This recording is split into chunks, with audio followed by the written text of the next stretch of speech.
Kiara education and welfare society खैरखुर्दचा 2023-2024चा 15वा वार्षिक पारितोषिक वितरण व विद्यार्थी गुणगौरव समारंभ मोठ्या उत्साहात संपन्न झाला।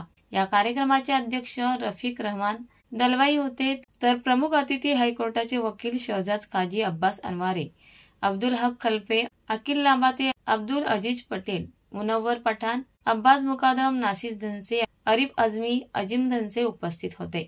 यावेळी उपस्थित मान्यवरांचे स्वागत मुख्याध्यापिका सौ सुमय्या मुल्ला यांनी केले। विद्यार्थ्यांनी ईशस्तवन व स्वागत गीत सादर केले।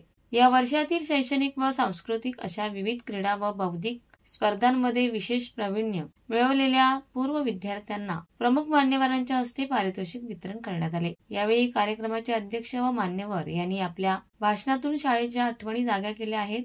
सर्व विद्यार्थ्यांना करिअरच्या विविध संधीचा पुरेपूर उपयोग कसा करायचा व आपले व्यक्तिमत्व कसे घडवायचे हे आपल्या मार्गदर्शनपर भाषणातून व्यक्त केले। त्याचबरोबर कार्यक्रमाचे अध्यक्ष यांनी भाषणातून विद्यार्थ्यांना त्यांच्यातील असणारी क्वालिटी ओळखून त्या दृष्टीनेच प्रयत्न करा, प्रत्येक स्पर्धेत सहभागी व्हा, जगाबरोबर चालायला शिका असे विचार व्यक्त केले।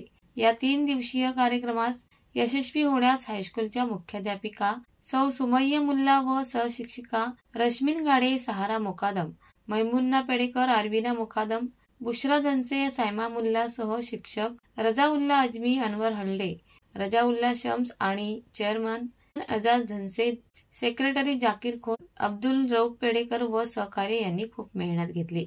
या कार्यक्रमात पालकवर्ग आणि खैरखुर्द ग्रामस्थ उपस्थित होते। महाराष्ट्र वेदभूमी व रायगड बादलचे पत्रकार शहनवाज मुकादम तसेच रायगड स्वाभिमानचे संपादक रघुनाथ कडू, 24 न्यूज चॅनलचे संपादक किरण मोरे यांनाही सन्मानित करण्यात आले।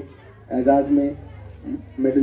मछली जल की रानी है, जीवन उसका पानी है, उसके छोटे छोटे बच्चे हैं, दिन भर वो तो तैरते हैं, खेल कूद में मस्त रहते हैं, भूख लगे तो उछलते हैं, भूख लगे तो उछलते हैं। मछली जल की रानी है, जीवन उसका पानी है। कितना मुश्किल है इनको समझाना, मेरा दुश्मन है, मेरा दुश्मन है जाने क्यों जमाना। पढ़ के क्या होगा ये हमको बतलाना, पढ़ के क्या होगा ये हमको बतलाना। वो पापा का, हमको पापा का बिजनेस है चलाना। हम चलेंगे साथ साथ, डाले हाथों में हाथ, हम चलेंगे साथ साथ एक दिन। बाई सुना, आम्ही बाई सुना, आम्ही बाई सुना, सासूला लावताय रोज रोज सुना। गप्पे काय हे घरात नाटक करता ते कमी आहे का? आता बाहेर जाऊन पण तुमला नाटक करायला पाहिजे। आई कसं बोलताय? ती बाहेरची आहे नका, तिला पण बोलून दे। माझी सुना कशी थुता तोंडांची आहे। आई कसा बोलताय? जागतिक सून दिन आहे ना म्हणून। जागतिक सून दिन ते कधी असतं? पहिल्यांदा ऐकतो मी। असतो म्हणजे असा सून आहे ना, उत्सव साजरा करतो, म्हणजे जगभरातील सुना मिळून हा दिवस साजरा करतो। तुम्हाला माहिती का? आम्ही तिघांनी मिळून ना एक स्टॉल पण लावलोय। कशाचा स्टॉल? Photo stall. हा कसला स्टॉल? सगळ्या फुग्यांवर सासवांचे फोटो चिटकवायचे आणि बंदुकीच्या नळ्याने टाक टाक टाक सगळ्यांना उडवायचा। असा सासूला असा कराल। आणि ते गेम पण घेतलाय आम्ही। ते कोणता गेम? चमचा सासू। मोहब्बत को अपने फायदे का वजूद समझते हैं और नफरत को दुश्मनी का वजूद समझते हैं, लेकिन ऐसा नहीं है। भले आज नफरतें हमारे कौम के लिए आती रहेंगी, हम उसका बखुशी मोहब्बत से उसका सामना करेंगे तो इसमें हम कामयाब। दिल में नूर छा गया, हर दिल खुशी से रोशन है, मेहमान बस्म की आमद से महका गुलशन है।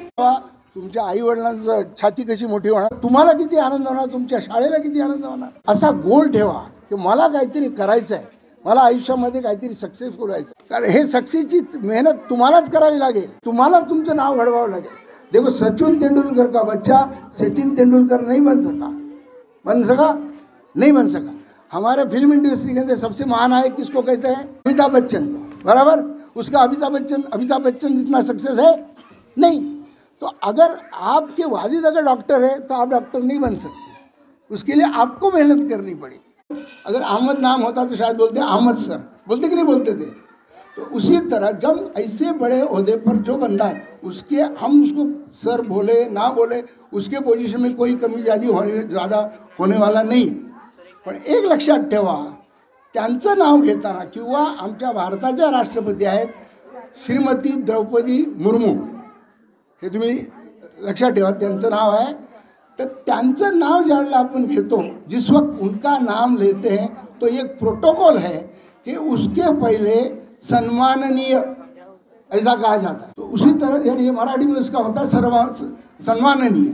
तो जब ऐसे व्यक्ति का नाम हम लेते हैं, चाहे हमको पसंद हो या ना हो, लेकिन इसी तरह लेना चाहिए। इसमें हमारी तहजीब नजर आती है, आपके एटिकेट्स नजर आते हैं। तो हमें जब उनका नाम लेते हैं तो सम्माननीय श्रीमती द्रौपदी मुर्मू, ये हमारे भारत की राष्ट्रपति। तो मेरा कहना आपको ये है कि जब भी ऐसे लोगों के नाम ले तो सम्माननीय बोलना ना भूले। ये आपका एटिकेट बताता है, आपकी तहजीब बताता है। आपके बात में एक कॉन्फिडेंस लेवल होनी चाहिए। जब भी कुछ बात करेंगे आंखों के कांटेक्ट होने चाहिए सामने। अगर कल आप बड़े होंगे, किसी इंटरव्यू में चले जाओगे, अगर हो सकता है कॉर्पोरेट में इंटरव्यू में जाएंगे, तो जो इंटरव्यूअर होगा आपसे सवाल करेगा, बिल्कुल अदब से बोलना है, ऐसा नहीं कि कुछ से लड़ना है, लेकिन जो भी बात करे आई के कांटेक्ट होने चाहिए। उसी से आपकी पर्सनैलिटी उभर आती है। आपका कॉन्फिडेंस लेवल क्या है, आप ये काम कर सकती है या कर सकता है कि नहीं, ये उससे जाहिर होता है। रोहा ताज्या घडामोडी जाणून घेण्यासाठी आजच आपल्या महाराष्ट्र वेदभूमी न्यूज चॅनलला लाईक करा, शेअर करा, सबस्क्राईब करा आणि बेल आयकॉनवर क्लिक करायला विसरू नका।